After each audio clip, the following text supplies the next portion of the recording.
आज अपन कक्षा 10वीं के एक टॉपिक त्रिकोणमिति के बारे में अध्ययन करेंगे। त्रिकोणमिति का अर्थ होता है तीन कोणों से मिलकर बनी हुई आकृति। ठीक है, चलो शुरू करते हैं टॉपिक को।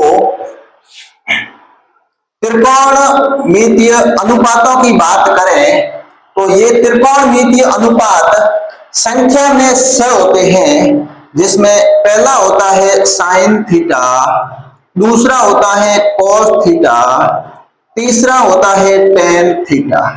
ठीक है, चौथा होता है कोसेक थीटा, कोसेक थीटा, अगला होता है सेक थीटा और अगला होता है कॉट थीटा।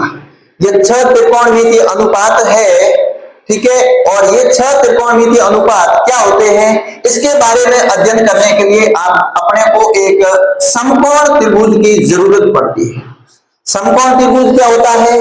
ऐसा त्रिभुज जिसमें एक कोण 90 डिग्री का हो, समकोण त्रिभुज कहलाता है। ठीक है, कल्पना करते हैं कि मेरे पास एक समकोण त्रिभुज एबीसी है जिसमें कोण ए समकोण है। ठीक है, इस समकोण त्रिभुज में समकोण के सामने की जो भुजा है, ये भुजा हमेशा कर्ण होती है और जो समकोण है वो लंब है और लंब जिस पर टिका हुआ है वो अपना होता है आधार। ठीक है, अब अपने को देखना है कि साइन क्या है, तो एक ट्रिक अपने को ध्यान रखनी पड़ेगी। मतलब SCT बराबर लाल बट्टे कक्का, लाल बट्टे कक्का।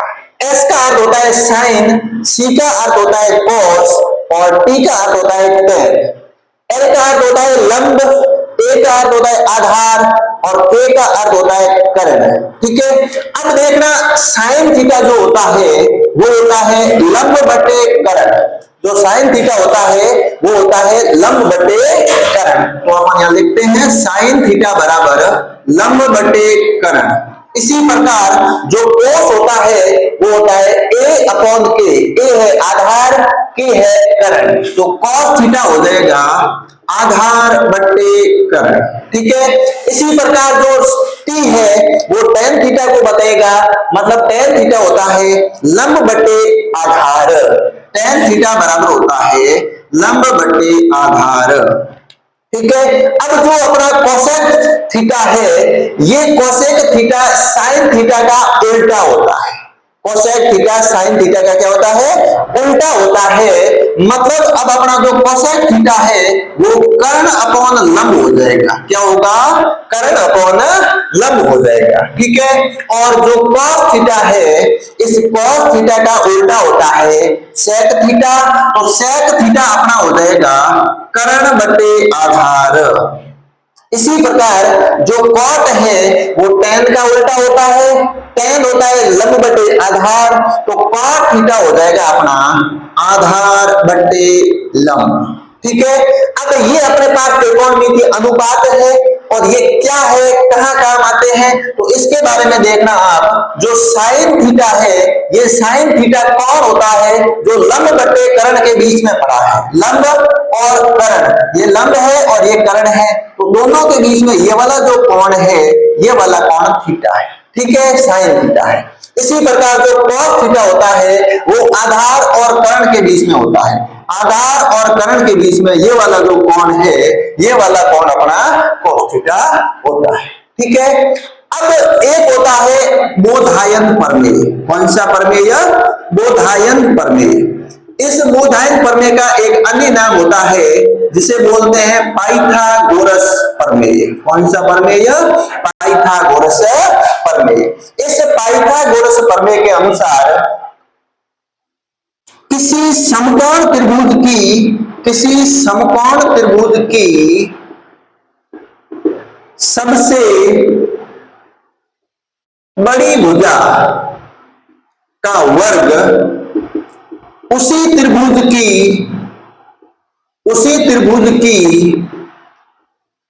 अन्य दो भुजाओं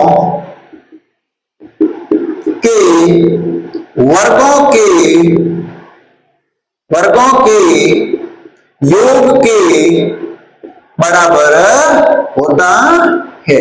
मतलब ये है कि कर्ण का जो स्क्वायर होता है ना, वो हमेशा आधार का स्क्वायर प्लस लंब के स्क्वायर के बराबर होता है। मतलब आधार के स्क्वायर और लंब के स्क्वायर को अपन जोड़ेंगे तो अपने को कर्ण का स्क्वायर मिल जाएगा। इस त्रिभुज के अंदर देखो तो BC का स्क्वायर बराबर हो जाएगा AB का स्क्वायर प्लस AC का स्क्वायर। ठीक है, ये है अपना बोधायन प्रमेय या पाइथागोरस प्रमेय। ये हमेशा समकोण त्रिभुजों पर लागू होता है। समकोण त्रिभुज क्या होते हैं? तो वे त्रिभुज जिनमें एक कोण 90 डिग्री का हो समकोण त्रिभुज कहलाते हैं। ठीक है, अब पाइथागोरस प्रमेय पढ़ने के बाद अपन एक मुख्य फॉर्मूला पढ़ेंगे त्रिकोणमिति का, वो होता है अपना sine square theta plus cos square theta बराबर 1। ये साइन स्क्वायर थीटा और कॉस स्क्वायर थीटा को जोड़ेंगे तो अपने को एक कैसे मिलता है, इसके बारे में अपन देखते हैं। तो सबसे पहले इसको अपन सिद्ध करने के लिए अपने को इस ट्रायंगल या त्रिभुज का सहारा लेना पड़ेगा। तो देखते हैं साइन थीटा यहां से मुझे देखो क्या होता है। तो साइन थीटा यहां पे होता है लंब बटे कर्ण और इसका हो जाएगा स्क्वायर, प्लस कॉस थीटा होता है आधार बटे कर्ण, तो इसका अपन कर लेंगे स्क्वायर।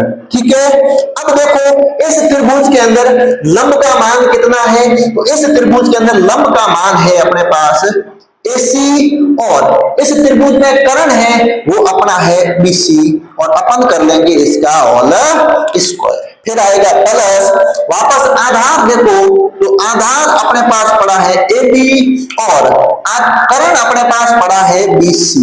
इस पूरे का अपन कर लेंगे स्क्वायर। ठीक है, अब स्क्वायर को अंदर इनका खोल देंगे तो AC का स्क्वायर हो जाएगा AC का स्क्वायर बटे BC का स्क्वायर प्लस AB का स्क्वायर बटे BC का स्क्वायर। अब अपन क्या करते हैं, दोनों के नीचे BC स्क्वायर पड़ा है तो BC स्क्वायर का एलसीएम ले लेंगे, लसअप ले लेंगे। ठीक है, तो BC स्क्वायर अपन ने एलसीएम ले लिया तो BC स्क्वायर का BC स्क्वायर में भाग जाएगा।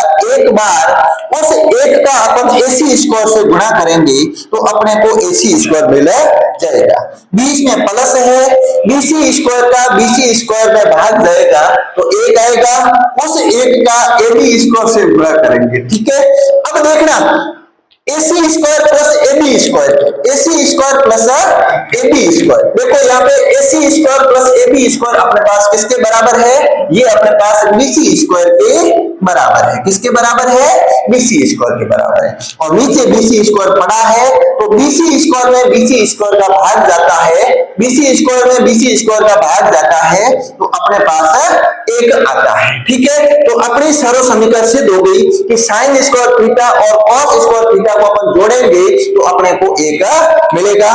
गुड बाय, कल मिलते हैं अपन अगली कक्षा में। Thank you.